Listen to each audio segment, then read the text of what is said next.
बच्चों, स्वागत है मेरे नए वीडियो में। और आज के इस वीडियो में हम लोग क्लास 12th केमिस्ट्री का लेसन नंबर 1 जिसका नाम है बिलियन, इस चैप्टर को और आगे बढ़ाते हुए आज इसी चैप्टर के एक नए टॉपिक के बारे में पढ़ेंगे। और आज का जो टॉपिक है हमारा वो बहुत ही ज़्यादा इम्पोर्टेंट है आपके एग्जाम के लिए। और आज का टॉपिक है जो राउंड का नियम है वो क्या है।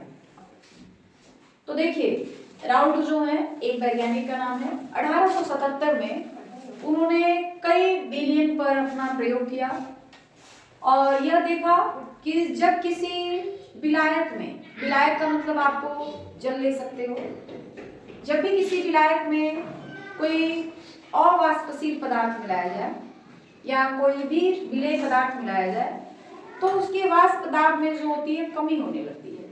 जैसे मान लो आप पानी खोल रहा है तो वाष्प की संख्या तो वैसे ही ज्यादा है, क्योंकि पानी जितना ज्यादा उबलेगा वाष्प वैसे ही ज्यादा होंगे। आप उसमें कोई चीज डाल दीजिए, कोई भी चीज, या कहा जाए और पानी ही डाल दिया या कोई भी चीज डाल देते हैं तो देखते हैं क्या पानी का खौलना थोड़ा धीमा हो जाता है। पानी का खौलना धीमा हो गया मतलब वाष्प दाब, वाष्प का बनना कम हो गया। और वाष्प दाब का बनना मतलब वाष्प जहां कम बनना स्टार्ट होगा वाष्प में दाब में भी कमी हो जाएगी। वाष्प जितना ज्यादा बनेगा वाष्प दाब उतना ज्यादा होगा, और वाष्प जितना कम बनेगा वाष्प दाब उतना ही कम होगा। तो कहने का मतलब ये है कि जब किसी भी विलायक में कोई विलेय पदार्थ मिला दिया जाता है, चाहे वह विलेय पदार्थ कैसा भी हो, वाष्पशील हो, अवाष्पशील हो, कुछ भी हो, तो जो विलेयन होता है उसके वाष्प दाब में कमी होने लगती है, उसका वाष्प दाब घटने लगता है, यानी उसके वाष्प की मात्रा में कमी हो जाती है, तभी तो वाष्प दाब घट रहा है। तो ये कितनी कमी होती है, कितने के बराबर कमी होती है, इन सारी चीजों के बारे में उन्होंने बताया था।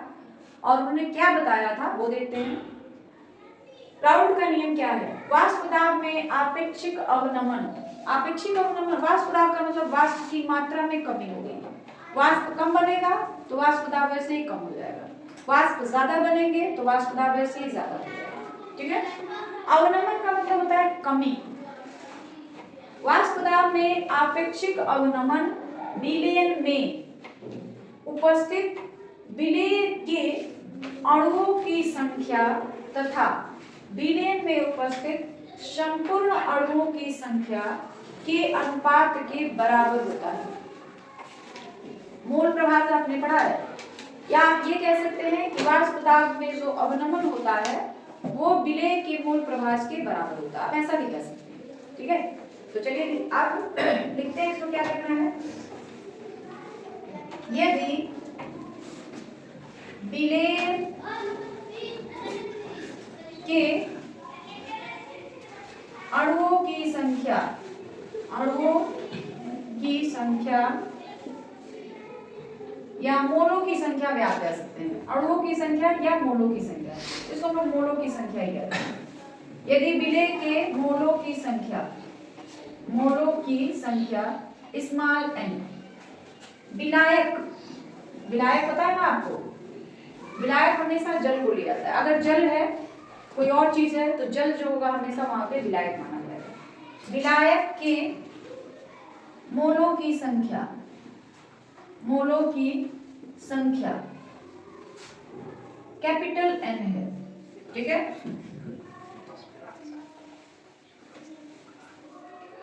तब राउल्ट के नियम अनुसार, राउल्ट के नियम अनुसार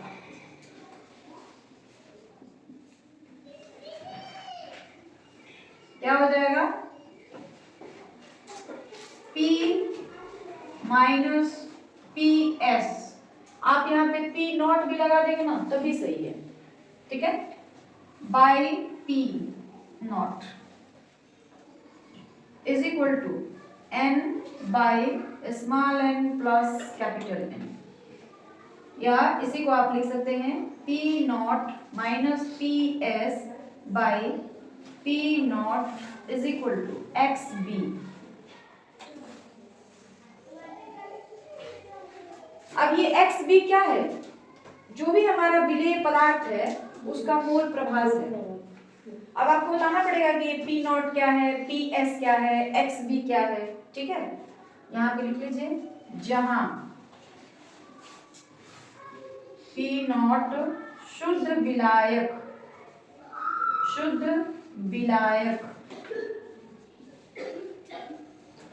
का वाष्प दाब है। ठीक है, पी नॉट जो है क्या है, शुद्ध विलायक का वाष्प दाब है, और शुद्ध विलायक हम लोग जल को ही मानते हैं अक्सर। पी एस विलयन का वाष्प दाब है, विलयन का वाष्प दाब है।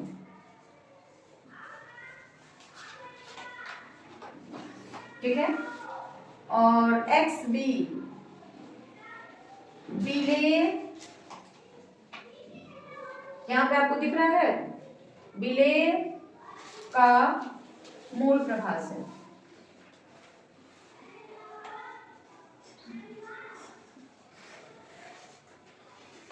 ये चीज आपको नहीं दिख रही है, चलिए कोई बात नहीं, उसको ऊपर लिख देते हैं। एक्स बी यहां तो दिख रहा होगा, एक्स बी विलेय का मूल प्रभास है।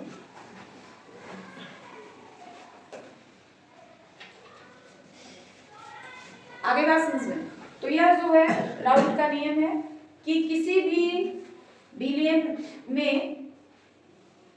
के वाष्प दाब में आपेक्षिक अवनमन जो होता है वो किसके बराबर होता है, तो विलेय के मूल प्रभाज के बराबर होता है। यानी जब भी हम लोग किसी विलयन में कोई विलेय पदार्थ मिलाते हैं तो उसका वाष्प दाब जो होता है क्या होता है, घट जाता है, और वो कितने के बराबर होता है, तो उसके मूल प्रभाज के बराबर होता है।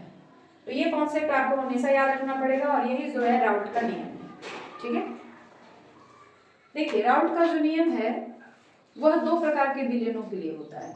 एक, जब किसी विलायक में कोई वाष्पशील पदार्थ मिलाया जाता है, और दूसरा जब किसी विलायक में कोई अवाष्पशील पदार्थ मिलाया जाता है।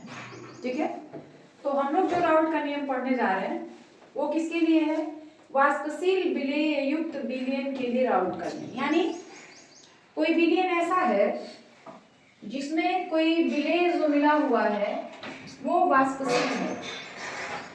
ठीक है, तो वाष्पशील विलेय जो घुला होता है किसी विलयन में, उसके लिए राउट का नियम क्या है, उसके लिए जो राउट का नियम है वो ये है कि एक निश्चित ताप पर विलयन में उपस्थित किसी वाष्पशील अवयव का आंशिक दाब उस अवयव के मूल प्रभाज के समानुपाती होता है। कहने का मतलब ये है, आप एक बर्तन ले लीजिए इस तरह से, ठीक है, और इसमें एक विलायक भरा हुआ है। जनरली विलायक जो होता है जल को ही माना जाता है, यानी हमने इसमें जल भर दिया है इस तरह से। अब इसमें जो भी चीज आप घोलेंगे, जो भी चीज इसमें डालेंगे, ये जो है जल है जो कि विलायक है। ठीक है, इसमें आप जो भी विलेय पदार्थ डालेंगे वो कैसा होना चाहिए, वाष्पशील होना चाहिए। ठीक है, तो हमने क्या किया, इसमें एक वाष्पशील पदार्थ मिला दिया, कुछ भी आप मिला सकते हैं। अब जैसे ही आपने इसमें वाष्पशील पदार्थ मिला दिया, वाष्पशील अवयव का आंशिक दाब उस अवयव के मूल प्रभाज के समानुपाती होता है। माने ये जो वाष्पशील पदार्थ आपने इस विलयन में मिलाया, इस विलायक में मिलाया है, उसका जो आंशिक दाब होगा, किसका आंशिक दाब, इस पदार्थ का जो विलेय है, जो भी चीज आपने इसमें घोला है उसका आंशिक दाब उस अवयव के मूल प्रभाज के समानुपाती होगा। यानी माना कि ए और बी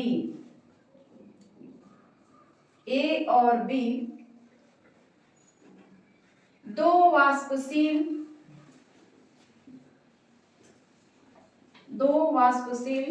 अवयव हैं।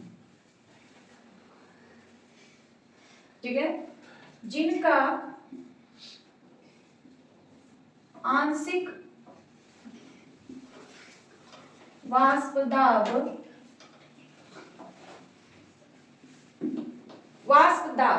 दाब को हम लोग जनरली P से दिखाते हैं, ठीक है। P फॉर प्रेशर, और प्रेशर मतलब होता है दाब। तो यहाँ पे जो आपका विलियम है उसमें दो अवयव मिले हुए हैं, A और B। इनके आंशिक दाब जो होंगे, आंशिक वाष्प दाब जो होंगे, उसको हमने मान लिया कि वो क्या है, PA तथा PB। जो दो अवयव हैं A और B और इस विलायक में डाले गए हैं, तो उनका जो आंशिक वाष्प दाब है उसको हमने PA तथा PB मान लिया। और उनका मोल प्रभाज, उनका मोल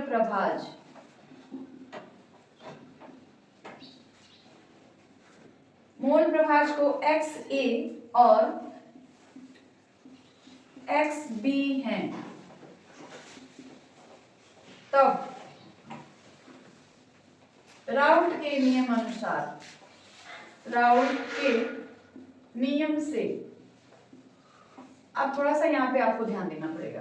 क्या है कि माना कि A और B दो वाष्पशील अवयव हैं जिनका आंशिक वाष्प दाब PA तथा PB है और उनका मोल प्रभाज XA और XB है, ठीक है।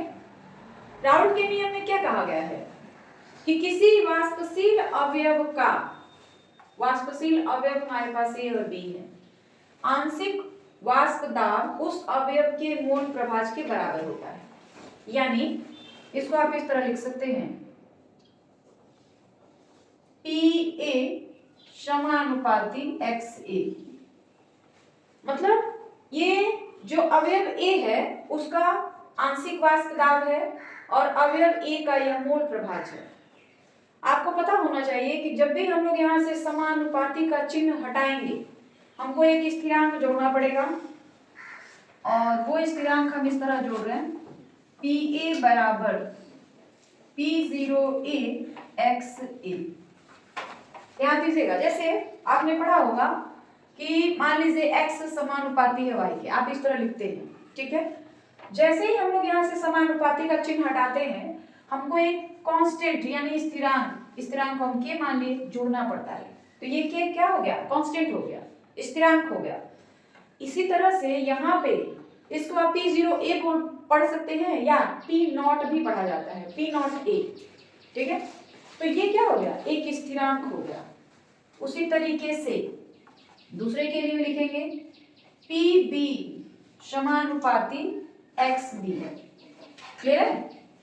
अब यहाँ से हम लोग PB का मान निकालेंगे, जैसे हमने PA का मान निकाला था ना, अब हम लोग किसका मान निकालेंगे, PB का मान निकालेंगे। तो PB बराबर हो जाएगा हमारे पास P0, तो इसको P0 नहीं P0 पढ़ते हैं, याद रखिएगा। आगे बात समझ में। अब यहाँ पे लिख लीजिए, जहां यहाँ पे नया चीज आपने P0A P0B जोड़ा है, तो उसके बारे में आपको बताना पड़ेगा कि ये P0A और P0B जो है वो क्या है, ठीक है। जहां P0A और P0B शुद्ध अवस्था में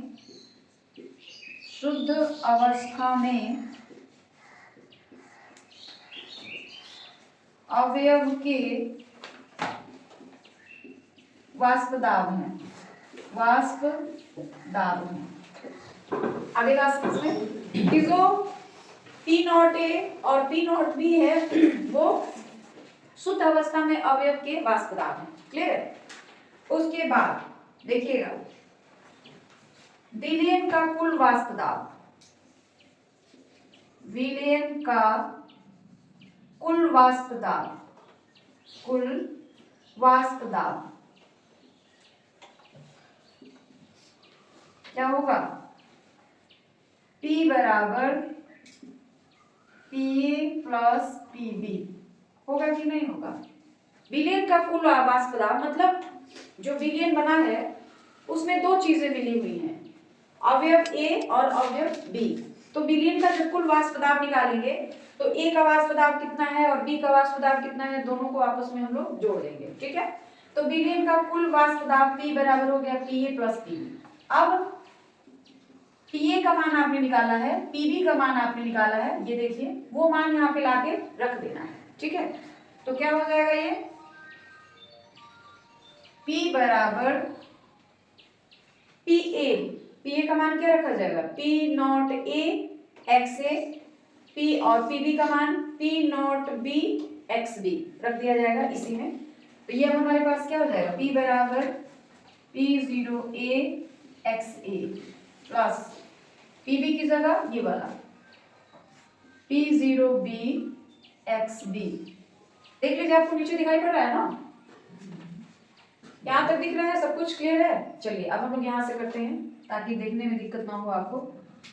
तो P बराबर हमारे पास आ गया P naught A X A, P naught B X B.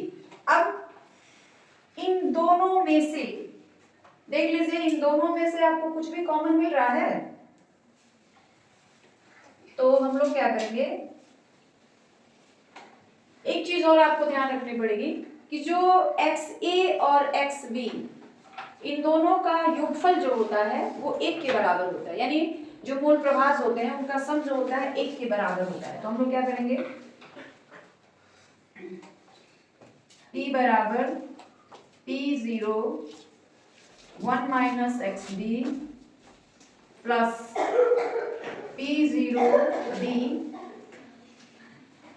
और एक्स बी, ठीक है।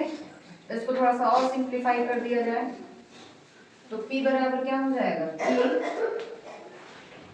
Is equal to P0 sorry यहाँ पे P नॉट यहाँ पे लगाते हैं और यहाँ A हो जाएगा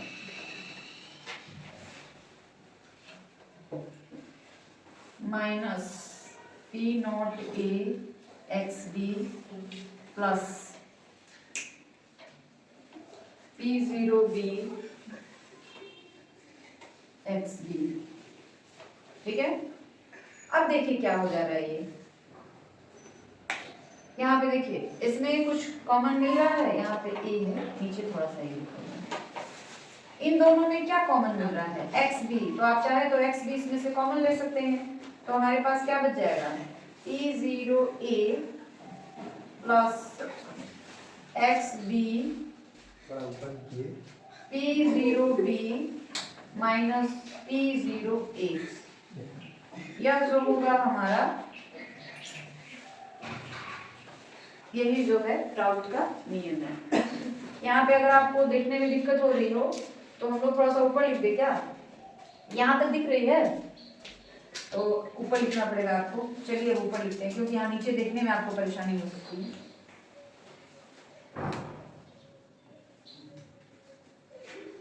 यहाँ तक तो चीजें क्लियर है ना। चलिए इसके बाद हम लोग कहाँ बनाए, यहाँ पे बनाते हैं, ज्यादा बड़ा है नहीं, यहाँ पे बना देते हैं, ठीक है। यहाँ पे देखिए क्या किया गया है, ये तो समझ आ गया ना कि P बराबर जो होगा PA प्लस PB होगा।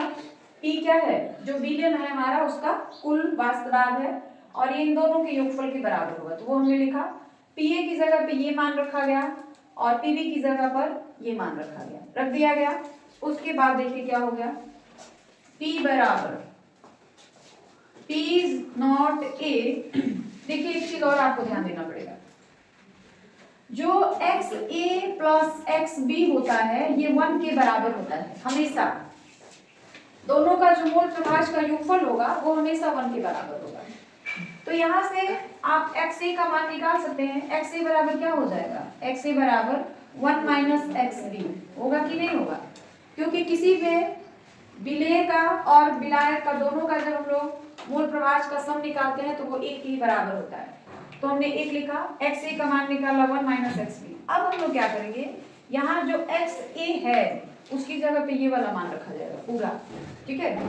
तो एक्स ए की जगह पे हमने रखा 1 माइनस एक्स बी, ये लाइन क्लियर है, और प्लस ये चीज P0 b into x B, ठीक है। ये हो जाएगा P0 a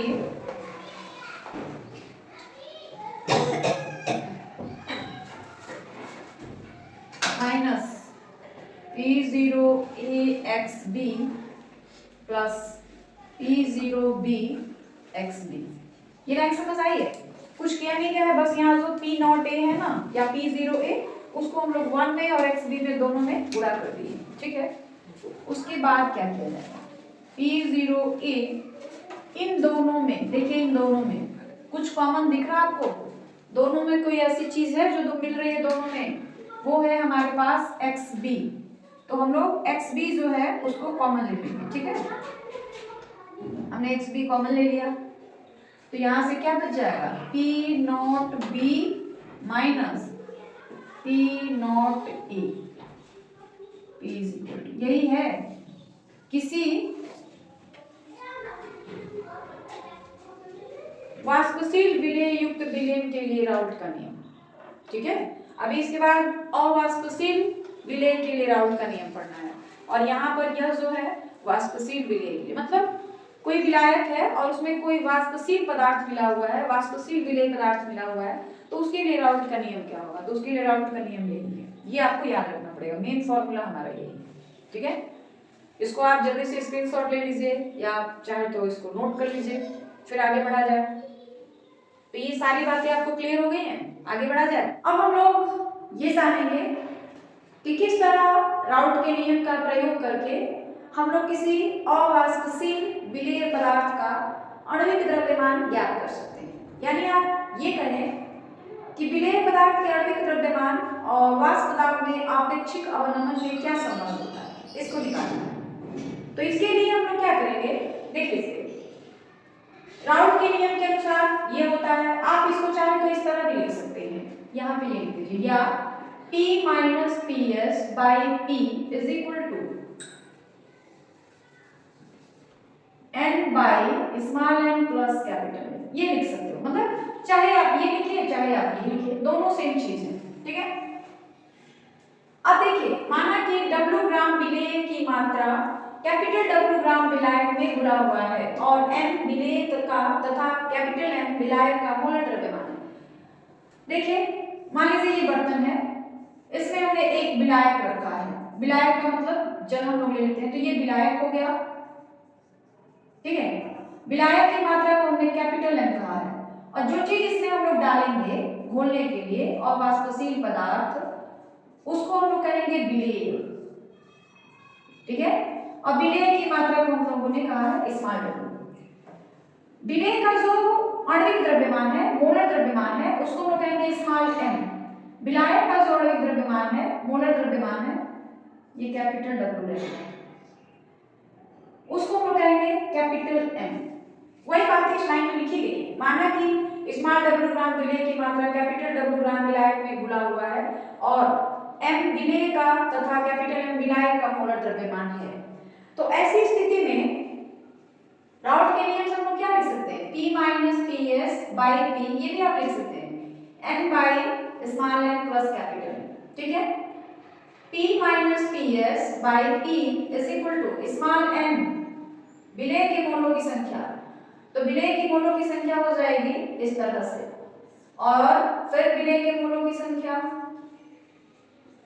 विलायक के मोलों की संख्या, तो capital W by capital N, ठीक है। यदि विलयन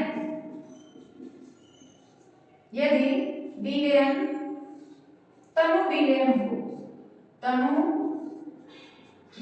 हो, तब विलेय की मात्रा काफी कम होती है,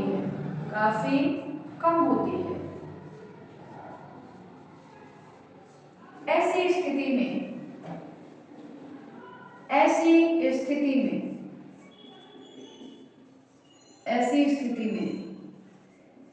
देखिए, विलेय की मात्रा तो काफी कम है, तो यहाँ पे जो विलायक के मोलों की संख्या है, जब विलेय की मात्रा कम है तो विलेय का जो मोलों की संख्या होगी वह भी काफी कम होगी। यदि विलेय तनु विलयन हो तब विलेय की काफी कम विलेय हो तब विलेय की मात्रा कम होती है, ऐसी स्थिति में उसके मोलों की संख्या भी कम हो जाएगी। तो हम लोग जब स्मॉल m में, मतलब जो विलायक का मोलों की संख्या है उसमें जोड़ेंगे तो कोई खास असर नहीं पड़ेगा, तो यहाँ पे हम लोग इसको छोड़ सकते हैं, तो हम लोग इसको ऐसे लिख सकते हैं small w by small m, नीचे हो जाएगा capital W by capital M। ये चीज हमने इग्नोर कर दिया, छोड़ दिया। क्यों छोड़ दिया? क्योंकि बिलियन हमारा तनु बिलियन है, और तनु बिलियन में जो विलेय की मात्रा होती है वो काफी कम होती है। जब विलेय की मात्रा काफी कम होगी तो जो विलेय के मोलों की संख्या आएगी वह भी काफी कम होगी, और उसको जब हम लोग किसी चीज में जोड़ेंगे तो उसमें कोई खास असर नहीं पड़ेगा, उसको हम लोग छोड़ सकते हैं। जैसे मान लीजिए एक बाल्टी पानी है, हमने कहा कि उसमें एक बूंद पानी ले जाके डाल दीजिए। ध्यान से सुनिएगा, एक बाल्टी पानी पूरा भरा हुआ है, हमने कहा कि एक बूंद पानी उसमें डाल दीजिए या एक बूंद पानी निकाल लीजिए, तो बाल्टी के पानी का जो हाइट है उस पर कोई असर पड़ेगा? कोई असर नहीं पड़ेगा। एक बूंद पानी डालिए या एक बूंद पानी निकालिए, बाल्टी के पानी पे कोई असर नहीं होने वाला है। तो वही चीज यहाँ पर है, जो विलेय के मोलों की संख्या वो काफी कम है और उसको विलायक की जो मात्रा है वो काफी अधिक है। तो विलायक के मोलों की संख्या में जब हम लोग विलेय के मोलों की संख्या जोड़ेंगे जो कि काफी छोटा एक बूंद के बराबर है, तो विलायक के मोलों की संख्या पे कोई असर नहीं पड़ेगा, वो जैसा था वैसा ही रहेगा। इसलिए हमने क्या किया, इसको इग्नोर कर दिया, छोड़ दिया, क्योंकि विलेय के मोलों की संख्या काफी कम है, विलेय की मात्रा काफी कम है, इस वजह से। ठीक है, ये नहीं समझ आया ना कि इसको हमने क्यों छोड़ दिया? इसीलिए छोड़ दिया क्योंकि उसकी मात्रा जो है बहुत ही कम है। अब क्या हो जाएगा हमारे पास, P minus PS by P is equal to small w by small m into capital M by capital W। इसको आप और थोड़ा अच्छे से तरीके से लिख लें, P minus PS by P is equal to small w capital M by small m capital W। इस तरह से इसको लिख सकते हैं। तो इस संबंध की सहायता से आप किसी भी विलेय पदार्थ का आणविक द्रव्यमान, अवाष्पशील विलेय पदार्थ का आणविक द्रव्यमान, उसकी मात्रा आप आसानी से निकाल सकते हैं अगर आपको अपेक्षित दाब का अवनमन जो है वो ज्ञात हो तब। ठीक है, तो ये था कि हम लोग वाष्प दाब में अपेक्षित अवनमन से किस तरह से अवाष्पशील पदार्थ के आणविक द्रव्यमान की गणना कर सकते हैं। तो इस फॉर्मूले के आधार पर हम लोग वाष्प दाब के अवनमन की सहायता से किसी अवाष्पशील विलेय पदार्थ के आणविक द्रव्यमान की गणना कर सकते हैं। अवाष्पशील विलेय पदार्थ कौन है हमारा, जिस उसकी मात्रा है स्मॉल w, उसकी मोलर आणविक द्रव्यमान है capital small m, capital M जो है विलायक की मोलर द्रव्यमान है और कैपिटल W जो है वो विलायक का आणविक द्रव्यमान है। सॉरी, कैपिटल M विलायक का आणविक द्रव्यमान है और कैपिटल W विलायक का केवल द्रव्यमान है। ठीक है, तो इसकी सहायता से आप लोग विलेय का जो अवाष्पशील विलेय पदार्थ है उसके आणविक द्रव्यमान की गणना हम लोग आसानी से कर सकते हैं। ठीक है, तो ये बातें क्लियर हो गई। या कभी कभी सवाल में ऐसा पूछता है कि जब किसी विलायक में कोई अवाष्पशील पदार्थ विलेय हो तो उसके लिए राउट का नियम क्या होता है लिखिए, तो उसके लिए भी राउट का नियम यही है। ठीक है ना, तो ये चीज क्लियर हो गई आपको, आगे बढ़ा जाए। हम लोग ये जानेंगे कि वाष्प दाब जो राउट का नियम है उसकी क्या क्या सीमाएं हैं। अभी हमने पढ़ा राउट का नियम क्या है और राउट के नियम की सहायता से किस तरह से हम लोग किसी अवाष्पशील विलेय पदार्थ के आणविक द्रव्यमान की गणना कर सकते हैं। फिर अब हम लोग ये पढ़ेंगे कि जो राउट का नियम है उसकी सीमाएं क्या क्या होती हैं, मतलब वो कहाँ कहाँ लागू नहीं होता है और कहाँ कहाँ लागू हो जाता है। ठीक है, तो चलिए स्टार्ट करते हैं। पहला नियम यही है, पहला जो सीमा है वो यही है, यह नियम अति तनु विलयनों पर ही लागू हो पाता है, माने यह नियम केवल तनु विलयन पर लागू होता है, शांत विलयनों पर लागू नहीं होता है। यानी जिसमें विलायक की मात्रा अधिक हो, विलेय की मात्रा कम हो, उसी विलयन में ही लागू हो पाएगा। और जिसमें शांत विलयन हो जाता है, जिसमें विलेय की मात्रा अधिक हो जाती है, विलायक की मात्रा कम हो जाती है, वैसे विलयन को नुकसान विलयन कहते हैं। वैसे विलयन पर राउट का नियम लागू नहीं हो पाता है। तो ये पहली सीमा हो गई, ठीक है। दूसरी सीमा क्या है? यह नियम केवल उन विलयनों पर लागू होता है जिसमें अवाष्पशील पदार्थ घुले हो। यदि विलेय वाष्पशील हो तो P - PS में विचलन हो जाएगा।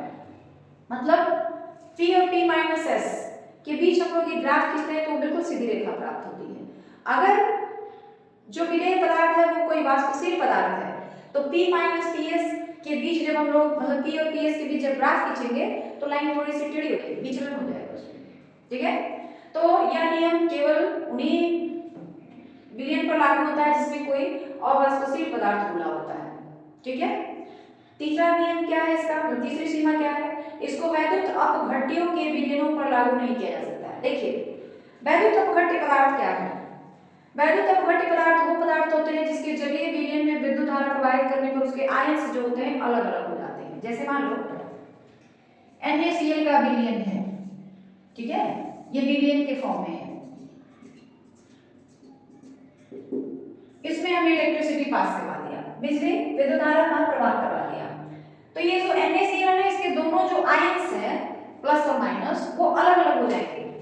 Na+ अलग हो जाएगा और Cl- अलग हो जाएगा, इसमें विद्युत धारा का प्रवाह हो जाएगा। तो ऐसे पदार्थों को हम लोग वैद्युत अपघट्य पदार्थ कहते हैं। और एक ऐसा भी विलयन होता है, मतलब ऐसे भी पदार्थ होते हैं जिसके जलीय विलयन में अगर हम विद्युत धारा का प्रवाह करें तो उसके आयन्स अलग अलग नहीं होंगे, उसमें विद्युत धारा का प्रवाह नहीं होगा। तो ऐसे पदार्थों को वैद्युत अपघट्य पदार्थ कहते हैं। जैसे यूरिया का जलीय विलयन ले लिया हमने, यूरिया का जलीय विलयन, ग्लूकोज का जलीय विलयन, ये सभी पदार्थ जो होते हैं ना वैद्युत अपघट्य पदार्थ होते हैं, क्योंकि इसमें जब हम इलेक्ट्रिसिटी पास करेंगे, विद्युत धारा का प्रवाह करेंगे तो इसके आयन्स अलग अलग नहीं होंगे। लेकिन ऐसा पदार्थ जिसके जलीय विलयन में अगर हम लोग बिजली का प्रवाह करें, इलेक्ट्रिसिटी का प्रवाह करें तो उसके आयन्स अलग अलग हो जाएंगे। तो ऐसे पदार्थ को हम लोग कहते हैं वैद्युत अपघट्य पदार्थ। जैसे NaCl हो गया, KCl हो गया, HCl हो गया, ये सारे पदार्थ जो होते हैं वैद्युत अपघट्य पदार्थ होते हैं। ग्लूकोज का जलीय विलयन, यूरिया का जलीय विलयन, ये जो पदार्थ हैं ये वैद्युत अपघट्य पदार्थ होते हैं। तो यह नियम जो होता है राउट का नियम वैद्युत अपघट्यों के विलयनों पर लागू नहीं होता है। जो वैद्युत अपघट्य पदार्थ होते हैं उनका अगर विलयन बना लिया जाए तो उस पर लागू नहीं होते हैं, ठीक है। यह केवल वैद्युत अपघट्यों के जो विलयन है उन्हीं पर लागू होता है। चौथी सीमा क्या है? वाष्प दाब मापन के दौरान ताप स्थिर रहना चाहिए, क्योंकि ताप में परिवर्तन पर वाष्प दाब भी परिवर्तित होने लगता है। मतलब जब हम लोग वाष्प दाब के आपेक्षिक अवनमन का मापन करते हैं, उसको मापते हैं, ठीक है, तो वैसी स्थिति में जो ताप होना चाहिए वो ताप जो होना चाहिए फिक्स होना चाहिए, परिवर्तित नहीं होना चाहिए। अगर ताप परिवर्तित होने लगा तो वाष्प दाब भी आपका परिवर्तित होने लगेगा। इसीलिए जब भी आप वाष्प दाब का मापन करते हैं, किसी विलयन का वाष्प दाब कितना है इसको मापने की कोशिश करते हैं, मापते हैं, तो तापमान स्थिर रखना चाहिए, तापमान को परिवर्तित नहीं करना चाहिए। तो ये जो राउट का नियम है उसकी चौथी सीमा है। और इस तरह से राउट के नियम की ये 4 सीमाएं होती हैं जहां पर जो राउट का नियम है वो लागू नहीं हो पाता है, ठीक है। तो ये सारी चीजें आपको क्लियर हो गई है कि राउट का नियम क्या है, राउट के नियम की सीमाएं क्या है और किस तरह से राउट के नियम और अवाष्पशील विलेय पदार्थ का द्रव्यमान में संबंध क्या है। जब किसी विलयन में कोई वाष्पशील पदार्थ घुला है तो उस समय उसका जो आंशिक दाब होता है वो हम लोग किस तरह से निकाल पाते हैं, ठीक है, उसके कुल दाब हम लोग किस तरह से निकाल पाते हैं। तो आज हम लोगों ने इन सारी बातों के बारे में सीखा है, ठीक है, और ये सारी चीजें क्लियर हो गई होंगी आपको। देखो बेटा, पढ़ना आपको है, कोई भी दिक्कत हो, कोई भी परेशानी हो, वीडियो के सुधार के लिए आप जो भी सजेशन देना चाहते हैं वो जरूर हमें बताएं। मेरी वीडियो के अंदर क्या चीज कमी हो रही है, जो नहीं होना चाहिए, वो चीजें आप कमेंट करके जरूर हमें बताएं ताकि मुझे अपनी कमियों का एहसास हो सके और मैं उसे दूर कर सकूं। दूर करने के बाद हमें भी फायदा होगा, भाई हमारा वीडियो और ज्यादा आगे जाएगा, चैनल और आगे जाएगा, आपको भी फायदा होगा, चीजें आपको और अच्छे तरीके से समझ आएंगी, अच्छे से क्लियर हो जाएंगी। इसलिए वीडियो के अंदर जो भी कमी हो उसे कमेंट करके जरूर बताएं, ठीक है। और आज के वीडियो में बस इतना ही, बाकी हम लोग कल के वीडियो में जानेंगे। और वीडियो के लास्ट में मैं यही कहना चाहती हूँ कि अगर आपको हमारे वीडियोज अच्छे लगते हैं तो प्लीज़ हमारे चैनल को सब्सक्राइब कर लीजिए और जितना ज़्यादा हो सके वीडियो को शेयर करें, लाइक करें, कमेंट तो बिल्कुल ही ज़रूरी है। तभी तो मुझे अपनी कमियों का एहसास हो पाएगा, क्योंकि देखिए कोई भी इंसान परफेक्ट नहीं होता है, जरूर कुछ ना कुछ कमियां रह जाती हैं उसके अंदर। तो मुझे भी अपनी कमियों का एहसास होगा तो मैं उसे दूर कर पाऊंगी, इसलिए कमेंट करके कमियों को जरूर बताने की कोशिश करें।